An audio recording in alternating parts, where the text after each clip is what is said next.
Hey everyone, welcome to this weekly Sidereal Astrology forecast for the week of January 9th through the 15th of 2023. All right, so this week we have essentially the third quarter moon, which is good to implement any shifts of perspective that we had during the last full moon last Friday. So any insights from late last week, great to implement, challenging ourselves to implement maybe coming to some of those challenges to do so around the weekend, but that can be, again, a very constructive time of the lunar month. Perhaps the most important thing we have this week, though, is that Mars, the planet of initiative, assertiveness, has been retrograde since October 30th and is now finally going direct here January 13th on Friday. So there is that slow movement and it does take time, but around the weekend, it is good to see that maybe there are some things that maybe we're more on the back burner, maybe had to be redone, maybe we're reconnecting with our own inner needs and desires, which then starts to shift forward. And we notice a lot more of that initiating energy, probably much easier for most of us to begin to move forward going into next week. So the aspects on Monday, we do have Venus, the planet of values and relationships, in good harmony to that Mars before he goes retrograde. So there could be a good synergy there between the yin-yang elements here around Monday. And around that Friday time period, the Sun will be sextiling receptive Neptune. Maybe there is some elements that are easy to go with the flow here around Friday.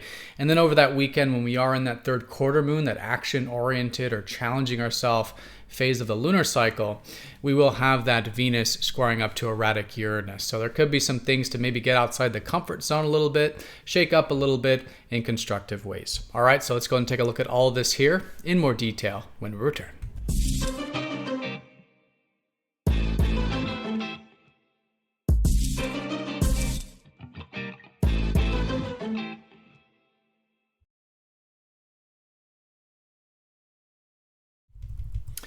Alrighty, so here's the sky for this week. We're looking at this for January 9th through the 15th of 2023. And as you can see here, we are using the visible sky on this channel called True Sidereal Astrology, and it does change the signs from mainstream astrology. So if you notice some of the sign placements are different, like the full moon last week was in Sidereal Gemini, but if you're expecting it to be in a different constellation, then definitely check out that link down below for more information on True Sidereal Astrology. All right, so let's do a bit of a recap, see where all the placements are coming into this week. We still do have the Sun and Mercury in expansive Sagittarius.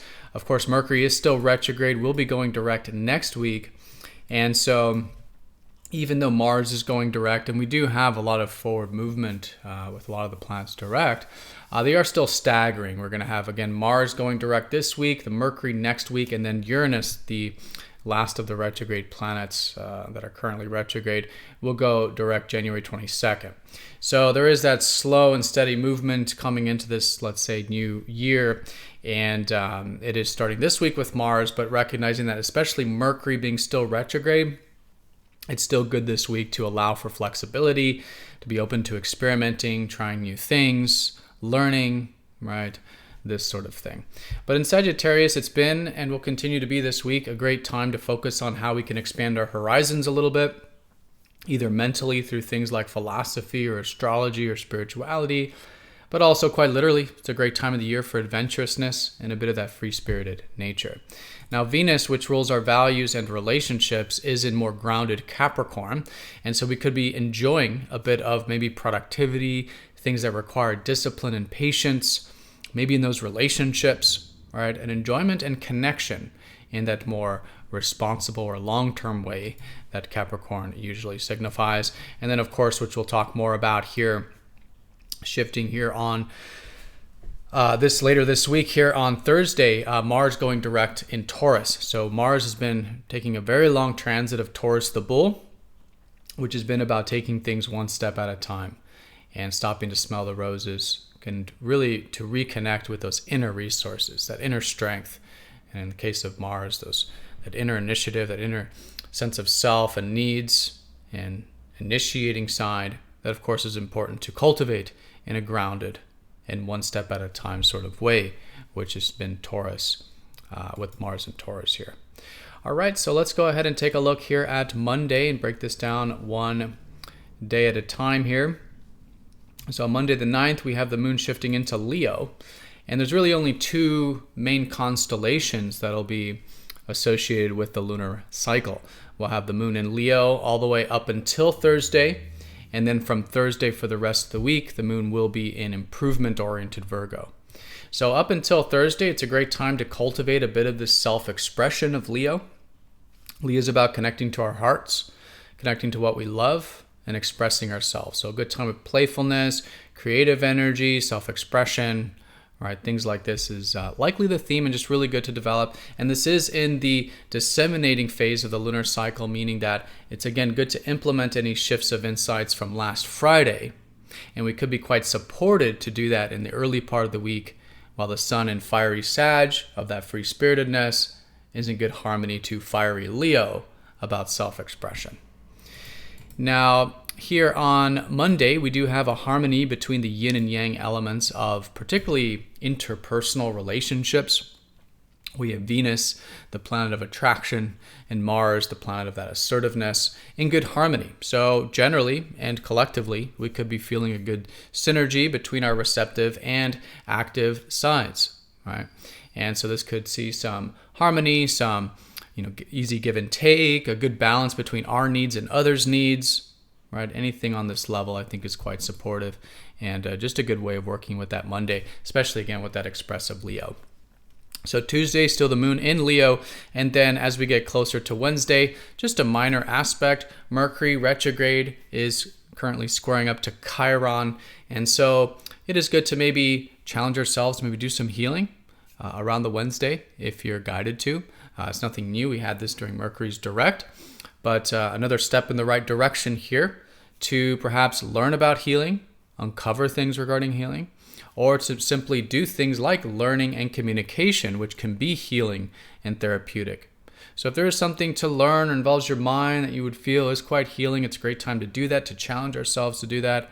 And also in the realm of communication, okay, anything there could be good to do. So again, nothing really strong about it, but just a good energy to work with here, particularly around Wednesday.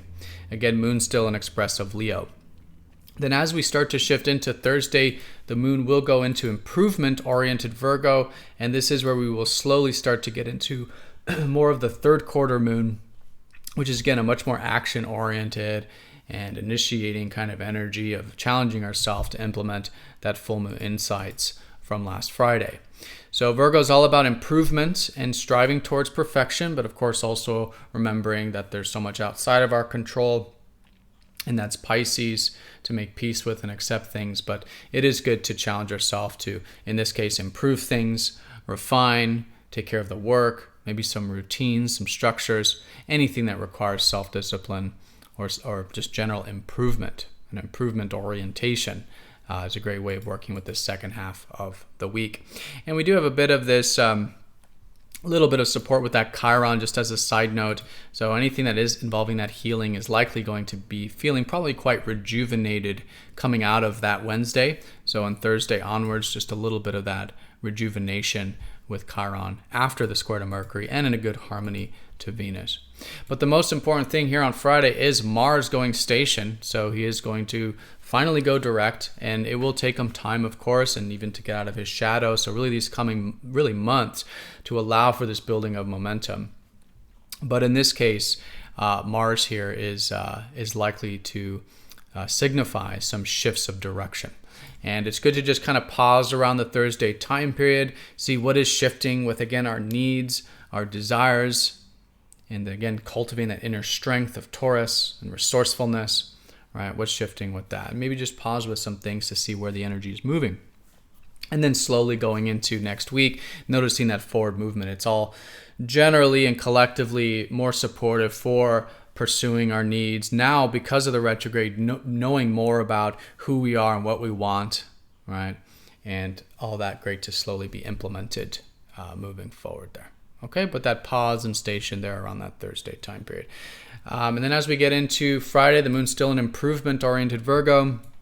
We'll have a little bit of that willingness to let go of what's outside of our control to balance out that Virgo energy, because the sun will be in good harmony in a sextile to receptive Neptune.